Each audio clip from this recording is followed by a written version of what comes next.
Welcome, everybody. How are you today? Good. So welcome to another Monday Oddity Day, and we're going to be doing probably the most favorite alcohol, or second most favorite alcohol in the house for my wife. She really likes the Appleton Rum.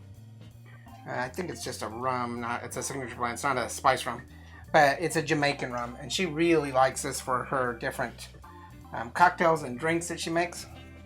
It's her second most. Her favorite most is a lemon vodka from a Texas distillery. So is it? It's just a rum. It's not apple rum. No, it's not. It's from Appleton Estates. Okay.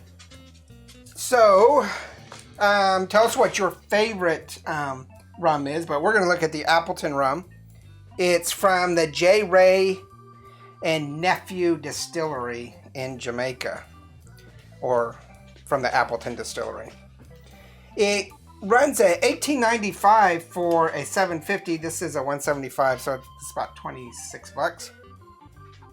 80 proof. 80 proof. And it is her favorite. And I don't really know what to drink this rum in, so I picked up these brandy glasses off the shelf. And I don't know if I did get the lid off. So she gets this for things like hot toddies, because we have hot toddies in the winter time, for her versions of rum and coke and rum and sprites and whatnot, and all sorts of different concoctions. I think she even uses it in her own versions of like a White Russian type of thing. She's an experimenter. It's got a very strong rum aroma to it. It smells like a spice rum to me. I think this is the first alcohol that she truly tried that she could drink straight. We went to a giant whiskey bar in Dallas, and Appleton was there at a whiskey bar.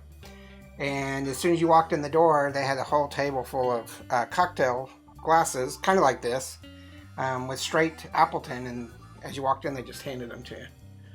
And she went out the back door and came back in the front door like 5 times. Not really. But she did partake quite a few times. And it's the first one that she could drink straight. It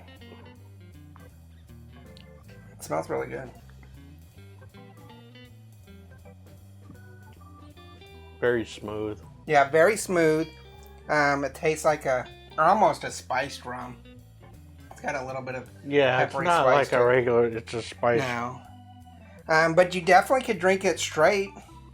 And I don't know what is the best to... I know the history of rum, being, a history professor.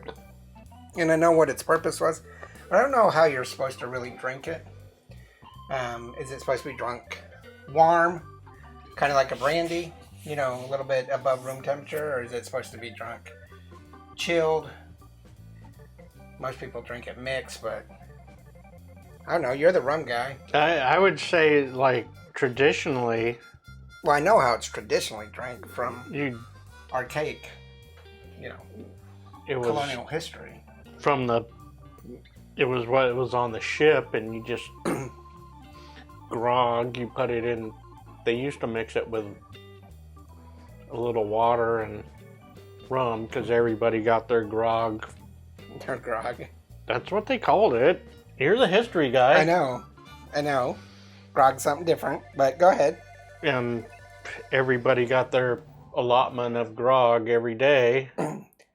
They got their allotment of rum every day, and it was mostly the British Empire. Do you know why? Because, well, I think, sugar cane, and they were, I don't know. Just give up. I give up. So the transportation of clear, drinkable water over the ocean, back then when it took months, the water would go stale and then turn. And so it was easier to transport this. And also they believed that it could prevent scurvy. which is a lack of fresh fruits and vegetables. But that's The vitamins of citrus. that's why the quinine was Eventually invented, yes.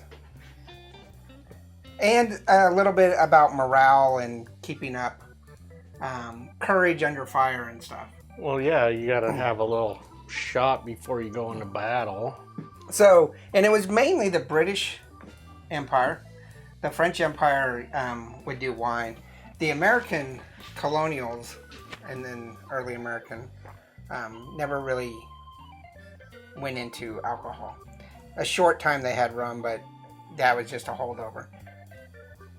Eventually it would become something like beer. You know. Yeah. Even when I was in the military, we had a beer day. But you had to be at sea for like 90 days before you could have a beer. Yeah. So I really think that Appleton is a pretty good rum. I'm not a big rum person. I kind of like this, and I'm glad that my wife has something that she can call her own and not have to compete with us and all of our whiskey. I think it's good. Yeah. Tell us what you think about Appleton. What's your favorite rum? And remember, there's that variations of spice rum and blackstrap rum and what basically a white rum, Yeah. silver like rum. silver rum, and don't do the Bacardi 150 Yeah. rum. I believe that normal rum, and I would have to look at this, but normal rum gets a lot of its color from the barrels it's aged in, as well as some of the blackstrap that's reintroduced.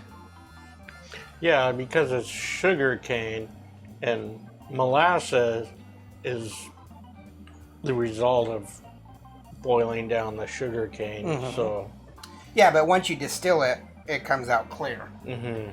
So it's reintroduced through the barrels that it's transported But in. I think they do add some molasses Yeah. into the rum. Not necessarily the molasses, but the blackstrap. The molasses is going to be rendered down into sugar. And now you know. No, you can buy molasses from the store. Oh, you're lying. You're making stuff up. I think you even made that word up. Molasses. All right.